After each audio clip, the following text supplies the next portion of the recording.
everyone, today we'll discuss the diversification of India's exports. As we all know, US has imposed certain tariffs up to 50% on Indian goods.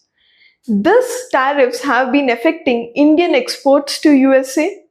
It is seen that the value of exports to US from India has come down from 8.8 million to 5.5 million. It's a 12% drop. And we also see that the non-tariff goods also came down by 47% of export percentage. Still, India has grown its exports by 6.7%. How did this happen? Only because of diversification of Indian exports to different countries like Middle East, Africa, and Southeast Asia. How could India achieve this? First one is through regional free trade agreements with UAE, Japan, South Korea, and etc.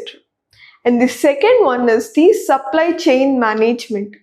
As the policies of China has been assertive in nature, the other countries started considering India as an option and avoiding China plus one strategy. And the third one is our government's outreach to various countries discussing about the imports and exports. Our domestic schemes like the production linked incentives and many other manufacturing schemes. Now, declining exports with USA, where are our exports going?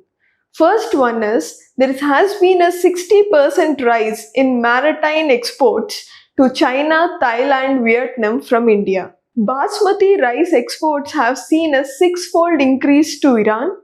And also there has been increase in exports of tea to UAE, Iran and Germany. Now what does India really export? The highest percentage is taken by the engineering goods, 26.67%. These goods are exported to USA, UK, UAE, Saudi Arabia. The second comes the agriculture and allied products, for which it's 11.85%. These are mainly exported to China, Bangladesh, UAE, etc. These are followed by pharmaceuticals and electronics. Do let me know in the comment section, how does multilateralism and bilateralism help in standing through the times of instability? Thank you.